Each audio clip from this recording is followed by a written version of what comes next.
Hello दोस्तों, स्वागत है आपका अपने YouTube चैनल एग्जामशिप में। दोस्तों, इस वीडियो में हम घटना चक्र की जो आई दृष्टि आती है आंख वाली, उसको कवर कर रहे हैं। इस मैगजीन से हमने शॉर्ट नोट्स तैयार किए हैं जिससे आप लोगों को रिवीजन करने में आसानी हो। इससे पहले दो वीडियो में हमने राष्ट्रीय परिदृश्य को कवर कर लिया है। इस वीडियो में हम लोग अंतरराष्ट्रीय परिदृश्य को कवर करने वाले हैं। अगर आप चैनल पर नए हो तो प्लीज चैनल को सब्सक्राइब करें, क्योंकि ऐसी वीडियो हम लगातार लाते रहते हैं। तो बिना टाइम वेस्ट किए चलिए शुरू करते हैं। पहला है भारत सिंगापुर। सिंगापुर के पीएम लॉरेंस वोंग के निमंत्रण पर प्रधानमंत्री मोदी की 5वीं सिंगापुर यात्रा। सिंगापुर के पीएम कौन है? Lawrence Wong. और इस वर्ष जो है प्रधानमंत्री की 5वीं सिंगापुर यात्रा थी। 2025 में भारत सिंगापुर राजनयिक संबंधों की 60वीं वर्षगांठ होगी। इस दौरान भारत और सिंगापुर के मध्य 4 समझौतों पर हस्ताक्षर किए गए। इसमें पहला है डिजिटल प्रौद्योगिकी के क्षेत्र में सहयोग हेतु समझौता ज्ञापन। दूसरा है शैक्षिक सहयोग और कौशल विकास। तीसरा है स्वास्थ्य एवं चिकित्सा के क्षेत्र में सहयोग। और चौथा है भारत सिंगापुर अर्धचालक परितंत्र भागीदारी। ये मोस्ट इंपॉर्टेंट है, सेमीकंडक्टर परितंत्र भागीदारी भारत और सिंगापुर के मध्य। अगला है भारत ब्रुनेई दारुसलाम। ब्रुनेई के सुल्तान हाजी हसनल बोल्किया के निमंत्रण पर प्रधानमंत्री मोदी की ब्रुनेई यात्रा, या किसी भी भारतीय प्रधानमंत्री की पहली ब्रुनेई यात्रा थी। प्रधानमंत्री मोदी ने भारतीय उच्चायोग के नए चांसरी परिसर का उद्घाटन किया। प्रधानमंत्री मोदी ने यात्रा के दौरान बांदरसेरी बेगबान में स्थित उमर अली सैफुद्दीन मस्जिद का दौरा किया। पूछ सकता है कि उमर अली सैफुद्दीन मस्जिद कहां पर स्थित है? तो यह है बांदरसेरी बेगबान, जो कि स्थित है ब्रुनेई में। दोनों देशों ने बांदरसेरी बेगबान और चेन्नई के बीच सीधी उड़ान शुरू किए जाने का स्वागत किया। किसके बीच? बांदरसेरी बेगबान और चेन्नई के बीच। और अन्य समझौतों में उपग्रह प्रक्षेपण यानों के लिए टेलीमेट्री, ट्रैकिंग और टेली कमांड स्टेशन के संचालन में सहयोग हेतु समझौता ज्ञापन किया। नेक्स्ट है भारत यूक्रेन। यूक्रेन के राष्ट्रपति जेलेंस्की के निमंत्रण पर प्रधानमंत्री मोदी की यूक्रेन यात्रा 23 अगस्त 2024 को, कभी कभी जो है डेट भी पूछ लेता है, 23 अगस्त 2024। 1992 में राजनयिक संबंध स्थापित होने के बाद किसी भी भारतीय प्रधानमंत्री की यूक्रेन की पहली यात्रा थी। यूक्रेन के कीव स्थित मैरिंस्की पैलेस में दोनों नेताओं की मुलाकात हुई। प्रधानमंत्री मोदी ने पोलैंड से कीव, जो कि यूक्रेन में स्थित है, पोलैंड से कीव रेल फोर्स 1 नामक ट्रेन से 10 घंटे में यात्रा पूरी की। किस ट्रेन से? Rail force 1। मोस्ट इंपॉर्टेंट है ये, रेल फोर्स 1। और यूक्रेन के साथ 4 क्षेत्रों में सहयोग हेतु हस्ताक्षर किए गए। कृषि एवं खाद्य उद्योग क्षेत्र में सहयोग हेतु, चिकित्सा उत्पाद विनिमय के क्षेत्र में सहयोग हेतु, उच्च प्रभाव वाली सामुदायिक विकास परियोजनाओं के कार्यान्वयन के लिए भारतीय मानवीय अनुदान सहायता पर समझौता ज्ञापन, और 2024 से 28 के लिए सांस्कृतिक सहयोग। भारत ने यूक्रेन को 4 भीष्म क्यूब्स भी प्रदान किए। ये भीष्म क्या है? भारत हेल्थ इनिशिएटिव फॉर सहयोग एंड मैत्री। भीष्म जो है यह आरोग्य मैत्री परियोजना का अंग है। इसे जो है विश्व का पहला स्वदेशी पोर्टेबल अस्पताल भी कहा जाता है। जनवरी 2024 में 2 भीष्म इकाइयां अयोध्या में तैनात की गई थी। कहां पर? अयोध्या में। 17 अगस्त 2024 को वायुसेना और थल सेना ने, भारतीय वायुसेना और थल सेना ने 15,000 फीट की ऊंचाई से भीष्म क्यूब का प्रथम पैरा ड्रॉप अभियान संचालित किया था। कब? 17 अगस्त 2024 को। आरोग्य मैत्री परियोजना क्या है? प्रधानमंत्री मोदी द्वारा voice of global south summit के दौरान लॉन्च किया गया था जनवरी 2023 में। इसका उद्देश्य क्या था? प्राकृतिक आपदाओं एवं मानवीय संकट से प्रभावित विकासशील देशों की सहायता करना। अगला है भारत पोलैंड। प्रधानमंत्री मोदी की पोलैंड यात्रा 21 से 22 अगस्त 2024 के मध्य। 45 वर्षों में किसी भी भारतीय पीएम की यह पोलैंड की पहली यात्रा है। 1979 में इनसे पहले मोरारजी देसाई ने पोलैंड की यात्रा की थी। इस वर्ष राजनयिक संबंधों की 70वीं वर्षगांठ है। भारत और पोलैंड के राजनयिक संबंधों की 70वीं वर्षगांठ है। प्रधानमंत्री मोदी ने वर्षा में डाम्बरी महाराजा स्मारक, कोल्हापुर स्मारक तथा मोंट कैसिनो युद्ध स्मारक पर श्रद्धांजलि अर्पित की। मोंट कैसिनो युद्ध स्मारक, कोल्हापुर स्मारक और डाम्बरी महाराजा स्मारक, ये दोनों कहां पर स्थित हैं? पोलैंड के वर्षा में। प्रधानमंत्री मोदी ने जाम साहेब युवा स्मारक आदान प्रदान कार्यक्रम नामक नई पहल की घोषणा की। इसके तहत 20 पोलिश युवाओं को आमंत्रित किया गया। 5 वर्षों यानी 2024 से 2028 के लिए रणनीतिक साझेदारी हेतु सहमति व्यक्त की गई। पोलैंड के प्रधानमंत्री हैं डोनाल्ड टस्क और राष्ट्रपति हैं आंद्रेज सेबेस्टियन। नेक्स्ट है भारत मलेशिया। मलेशिया के पीएम दातो सेरी अनवर बिन इब्राहिम की भारत यात्रा। भारत द्वारा मलेशिया को 2 लाख मीट्रिक टन गैर बासमती सफेद चावल के एक मुश्त विशेष आवंटन की घोषणा। मलेशिया ने संस्थापक सदस्य के रूप में इंटरनेशनल बिग कैट अलायंस में शामिल होने का निर्णय लिया। मलेशिया के उतार में आयुर्वेद चेयर की स्थापना की जाएगी। भारत मलेशिया डिजिटल परिषद की स्थापना की जाएगी। मलाया विश्वविद्यालय में भारतीय अध्ययन की तिरुवल्लुर पीठ की स्थापना की जाएगी। ये मोस्ट इंपॉर्टेंट है। भारतीय अध्ययन की तिरुवल्लुर पीठ की स्थापना की जाएगी कहां पर? मलाया विश्वविद्यालय में। और मलेशिया के साथ 8 प्रमुख समझौते पर हस्ताक्षर किए गए। नेक्स्ट है भारत वियतनाम। वियतनाम के पीएम की भारत यात्रा। दोनों देशों के प्रधानमंत्रियों ने वियतनाम के ना त्रांग स्थित दूरसंचार विश्वविद्यालय में आर्मी सॉफ्टवेयर पार्क का वर्चुअल उद्घाटन किया। कहां पर? ना त्रांग स्थित दूरसंचार विश्वविद्यालय में army software park.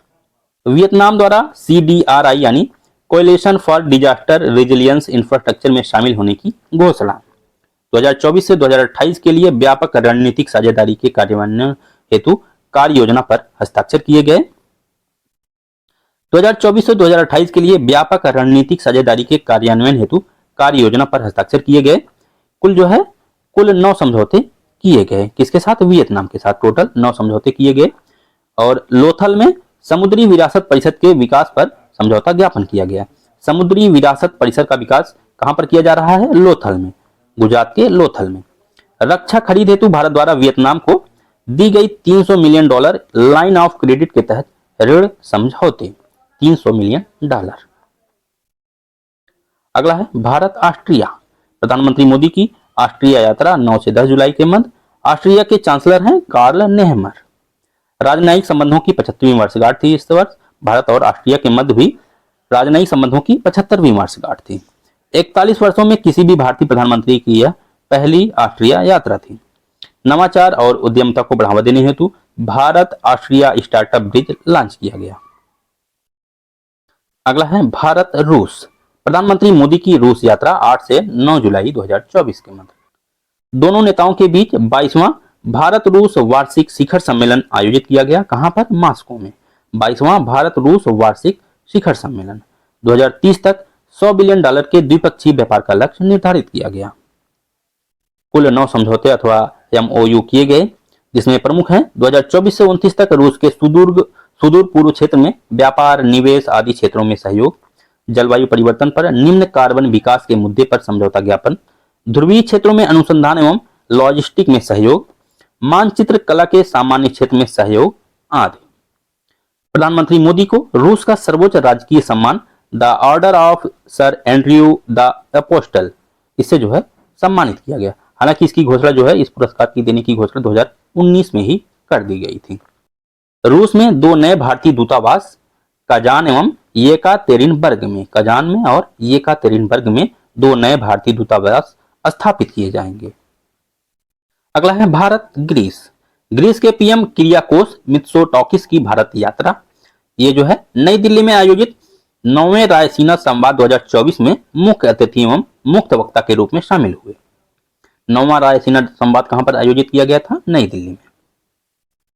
9वें Raisina dialogue का उद्घाटन प्रधानमंत्री मोदी द्वारा 21 फरवरी को किया गया था, जिसका मुख्य विषय था चतुरंगा संघर्ष प्रतियोगिता सहयोग निर्माण। इसका आयोजन विदेश मंत्रालय द्वारा ऑब्जर्वर रिसर्च फाउंडेशन के सहयोग से किया गया था। अगला है प्रधानमंत्री मोदी की ग्रीस यात्रा। अगला है प्रधानमंत्री मोदी की ग्रीस यात्रा। 40 वर्षों में किसी भी भारतीय प्रधानमंत्री की यह पहली ग्रीस यात्रा थी। प्रधानमंत्री मोदी को the grand cross of the order of the honour से सम्मानित किया गया। यह सम्मान पाने वाले वह पहले शासनाध्यक्ष बने।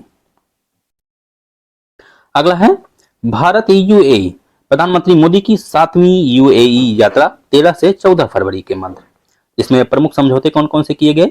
द्विपक्षीय निवेश संधि, भारत मध्य पूर्व यूरोप आर्थिक गलियारे की सशक्तिकरण व संचालन से संबंधित समझौते।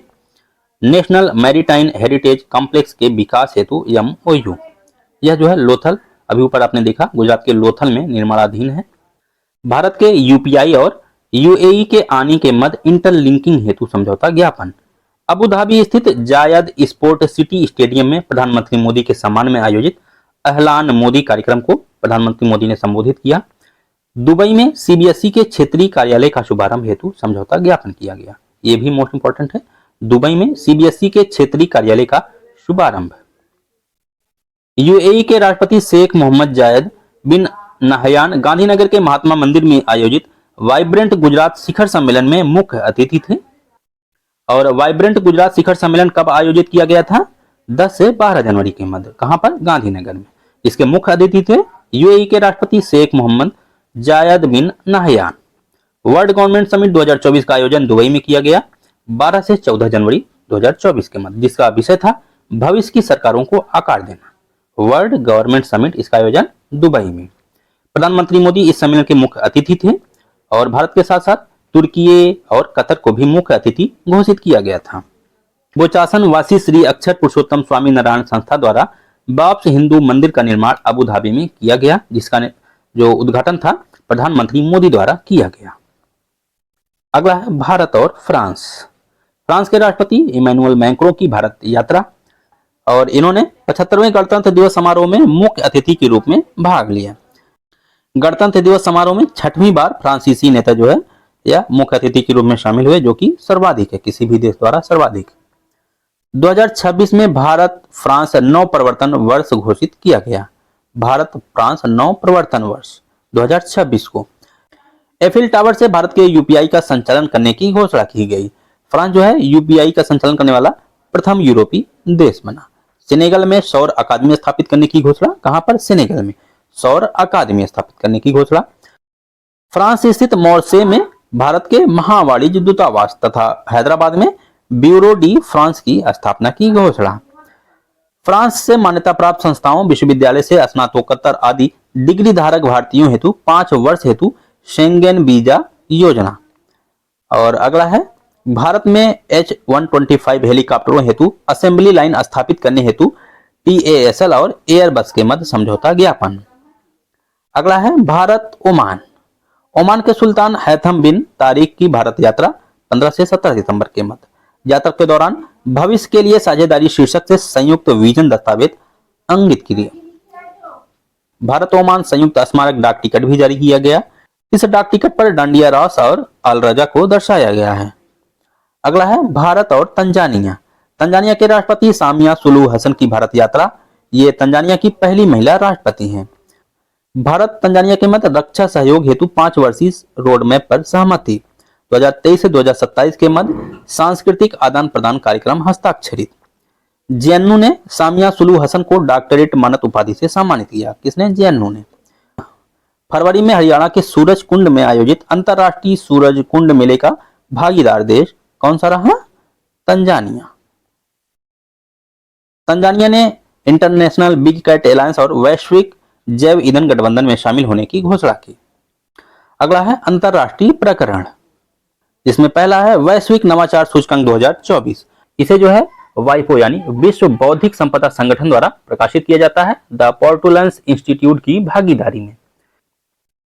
इस सूचकांक में स्विट्जरलैंड लगातार 14वें वर्ष पहले स्थान पर रहा। भारत 39वें स्थान पर।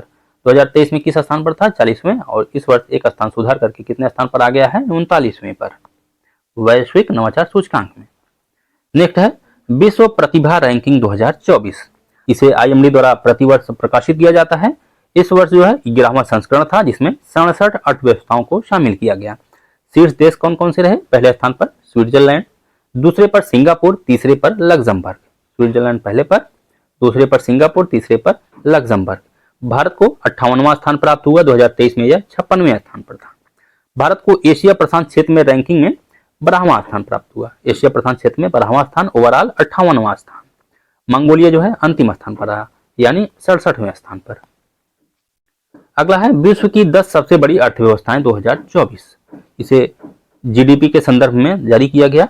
जिसमें यूएस से पहले स्थान पर, दूसरे पे चीन, तीसरे पे जर्मनी, चौथे पे जापान, पांचवे पे कौन आ गया? Bharat. GDP 3.94 USD trillion dollar, 3.94 USD trillion dollar. Bharat 5वें स्थान पर, पहले पर अमेरिका। नेक्स्ट है world giving index 2024, charities and foundation यानी CAF द्वारा इसको जारी किया गया, जिसमें सबसे उदार देश इंडोनेशिया को घोषित किया गया। शीर्ष देश में इंडोनेशिया पहले पर, दूसरे पर केन्या, तीसरे पर सिंगापुर। भारत जो है 26वें स्थान पर रहा। अंतिम स्थान पर पोलैंड रहा 142वें स्थान पर, भारत 26वें स्थान पर। नेक्स्ट है विश्व की 100 सबसे बड़ी कोयला खदानें, इसे worldatlas.com द्वारा जारी किया गया। विश्व की 5 सबसे बड़ी खदानों में भारत की 2 खदानें, कोरबा में स्थित गेवरा ओपन कास्ट खदान को दूसरा स्थान और कुसमुंडा ओपन कास्ट खदान को चौथा स्थान प्राप्त हुआ। अमेरिका का ब्लैक थंडर माइन जो है पहले स्थान पर रहा। अगला है भारत का 43वां विश्व धरोहर स्थल, मोस्ट इंपॉर्टेंट है ये। नई दिल्ली में आयोजित 46वें विश्व धरोहर समिति के दौरान विश्व भर के कुल 26 नए स्थल विश्व धरोहर सूची में शामिल किए गए। जो 46वां विश्व धरोहर समिति थी, यह कहां पर आयोजित की गई थी? नई दिल्ली में। इस दौरान विश्व भर के कुल 24 नए स्थल शामिल किए गए, जिसमें जो है 19 सांस्कृतिक, 4 प्राकृतिक और 1 मिश्रित स्थल शामिल थे। इस दौरान असम में स्थित मोइदम्स, जो कि अहोम राजवंश में टीला धन प्रणाली थी, इसको शामिल किया गया। इसको मोइदम्स को, असम के मोइदम्स। यह जो है भारत का 43वां विश्व धरोहर स्थल है। असम का तीसरा, जिसमें काजीरंगा और मानस पहले से ही शामिल थे। अब जो मोइदम्स है यह असम का तीसरा और भारत का 43वां विश्व धरोहर स्थल हो गया है। मोइदम्स को सांस्कृतिक श्रेणी के अंतर्गत शामिल किया गया है। भारत में कुल 43, जिसमें 35 सांस्कृतिक हो गए, 7 प्राकृतिक और 1 मिश्रित। 35 सांस्कृतिक, 7 प्राकृतिक और 1 मिश्रित श्रेणी के अंतर्गत शामिल है। टोटल कितने हैं? 43। विश्व धरोहर अभिसमय, यह क्या है? यूनेस्को के आम सम्मेलन द्वारा 1972 में इसको अंगीकृत किया गया था और 1975 में यह लागू किया गया था। विश्व धरोहर अभिसमय कब लागू किया गया था? 1975 में, और अंगीकृत 1972 में। भारत ने 1977 में अनुसमर्थन किया और पक्षकारों की संख्या कितनी है इसमें? 19। विश्व धरोहर समिति की 46वीं बैठक, जो कि कब आयोजित की गई? 21 से 31 जुलाई 2024 के मध्य। इसको याद रखिएगा, डेट भी याद रखिए क्योंकि मोस्ट इंपॉर्टेंट है ये। 21 से 31 जुलाई के मध्य कहां पर आयोजित किया गया? ये भारत मंडपम में, नई दिल्ली में आयोजित। प्रधानमंत्री मोदी द्वारा इसका उद्घाटन किया गया। भारत पहली बार इसकी मेजबानी कर रहा है। संस्कृति मंत्रालय और ASI को नोडल एजेंसी नामित किया गया। प्रधानमंत्री मोदी ने $1 मिलियन अनुदान की घोषणा की। भारत में युवा पेशेवरों के लिए वर्ल्ड हेरिटेज मैनेजमेंट में सर्टिफिकेट कार्यक्रम शुरू किया गया। 46वें सत्र का लोगो क्या था? हम्पी स्मारकों का समूह। हम्पी कहां पर स्थित है? कर्नाटक में। हम्पी स्मारकों का समूह। लोगो में हम्पी स्थित विजय विठल मंदिर के सामने स्थित पत्थर के रथ को प्रदर्शित किया गया है। और लोगों की टैगलाइन क्या है? सह नव यशः, सह नव यशः। सर्वाधिक धरोहर स्थल वाले देश कौन कौन से हैं? इटली। इटली के 60 देश शामिल हैं। चीन दूसरे नंबर पर है 59 देश, और जर्मनी जो है 54 धरोहरों के साथ तीसरे स्थान पर है। नाउरू विश्व धरोहर अभिसमय का 196वां पक्षकार है, जो कि जुलाई 2024 में शामिल हुआ। कौन सा देश? नाउरू सबसे नवीनतम सदस्य है विश्व धरोहर अभिसमय का। इस दौरान जो है परियोजना लॉन्च की गई। परियोजना क्या है? Public art of India. इस पहल का कार्यान्वयन ललित कला अकादमी तथा राष्ट्रीय आधुनिक कला संग्रहालय द्वारा किया जा रहा है। 46वें विश्व धरोहर समिति के दौरान संस्कृति मंत्रालय द्वारा इसको प्रारंभ किया गया था और इसका उद्देश्य क्या था? आधुनिक तकनीकों एवं विषयों को शामिल करते हुए हजारों वर्षों की कलात्मक धरोहर यानी लोक कला, लोक संस्कृति से प्रेरणा लेने वाली लोक कला को सामने लाना है। अगला है मोनाको एवं वेनेजुएला FATF की ग्रे लिस्ट में शामिल। FATF की पूर्ण बैठक T राजा कुमार सिंगापुर की अध्यक्षता में संपन्न हुआ। मोनाको एवं वेनेजुएला को ग्रे लिस्ट में शामिल किया गया, जबकि जमैका और तुर्की को ग्रे लिस्ट से बाहर किया गया। जमैका और तुर्की को बाहर किया गया और मोनाको तथा वेनेजुएला को शामिल किया गया। नेक्स्ट है ग्लोबल लिवेबिलिटी सूचकांक 2024। इसे इकोनॉमिस्ट इंटेलिजेंस यूनिट द्वारा जारी किया गया। ग्लोबल लिवेबिलिटी सूचकांक 2024। इस सूचकांक में वियना जो है लगातार तीसरे वर्ष शीर्ष पर रहा। कोपेनहेगन दूसरे स्थान पर और ज्यूरिख तीसरे स्थान पर रहा। वियना पहले स्थान पर रहा। जो सीरिया का 10वीं शहर है, सबसे कम रहने योग्य शहर घोषित किया गया, यानी इसको 173वां स्थान प्राप्त हुआ, सबसे अंतिम स्थान। पश्चिम यूरोप रहने के लिए सर्वश्रेष्ठ क्षेत्र रहा। नेक्स्ट है ऊर्जा संक्रमण सूचकांक 2024। इसे वर्ल्ड इकोनॉमिक फोरम यानी विश्व आर्थिक मंच द्वारा जारी किया गया। इस वर्ष जो है 14वां संस्करण था। एक्सेंटर के सहयोग से इसको प्रकाशित किया गया। यह सूचकांक fostering effective energy transition 2024 report के अंतर्गत प्रकाशित किया गया। इसमें ऊर्जा संक्रमण सूचकांक में शीर्ष देश कौन कौन से रहे? स्वीडन पहले स्थान पर, डेनमार्क दूसरे पे, तीसरे पर फिनलैंड। स्वीडन पहले पे, डेनमार्क दूसरे पे, फिनलैंड तीसरे पर। भारत जो है 63वें स्थान पर रहा। कुल 120 देश शामिल थे, जिसमें भारत का स्थान कितना रहा? 63वां। स्वीडन पहले स्थान पर रहा। वर्तमान में भारत विश्व का चौथा सबसे बड़ा नवीकरणीय ऊर्जा बाजार बन गया है।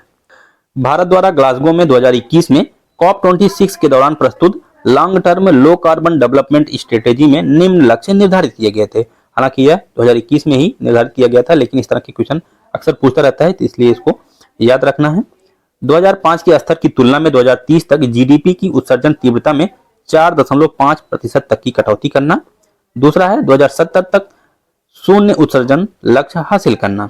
तीसरा है 2030 तक गैर जीवाश्म ईंधन आधारित ऊर्जा स्रोतों से 50% संचयी विद्युत ऊर्जा क्षमता का लक्ष्य प्राप्त करना। अगला है आईएमडी विश्व प्रतिस्पर्धात्मकता रैंकिंग 2024। आईएमडी द्वारा इसको जारी किया गया। इस वर्ष 36वां संस्करण था। 1989 में पहली बार इसको प्रकाशित किया गया था। 67 देश शामिल थे। इसमें शीर्ष देश था सिंगापुर, दूसरे पर स्विट्जरलैंड, तीसरे पर डेनमार्क। सिंगापुर पहले पर, स्विट्जरलैंड दूसरे पर, डेनमार्क तीसरे पर। अंतिम देश रहा वेनेजुएला और भारत की रैंक रही 39 और स्कोर रहा 62.86। एशिया प्रधान क्षेत्र में भारत को 12वीं रैंक प्राप्त हुई और भारत की रैंक कितनी थी? 39। अगला है सतत विकास रिपोर्ट। इसे UN sustainable development solution network यानी एसडीएसएन द्वारा जारी किया गया। यूएन एसडीएसएन द्वारा इस वर्ष सतत विकास रिपोर्ट का शीर्षक था एसडीजी और भविष्य का शिखर सम्मेलन। इस वर्ष रिपोर्ट में संयुक्त राष्ट्र आधारित बहुपक्षवाद यानी मल्टीलेटरलिज्म के समर्थन पर एक नया सूचकांक शामिल किया गया, जिसमें बारबाडोस को शीर्ष स्थान प्राप्त हुआ। अमेरिका जो है अंतिम स्थान पर रहा। बारबाडोस पहले स्थान पर किसमें? बहुपक्षवाद में। संयुक्त राष्ट्र आधारित बहुपक्षवाद में बारबाडोस पहले स्थान पर रहा, अमेरिका अंतिम स्थान पर रहा। एसडीजी सूचकांक में शीर्ष देश पहले पर फिनलैंड, दूसरे पर स्वीडन, तीसरे पर डेनमार्क। फिनलैंड पहले पर, स्वीडन दूसरे पर और डेनमार्क तीसरे स्थान पर। दक्षिण सूडान अंतिम स्थान पर रहा, यानी 167वां स्थान प्राप्त हुआ।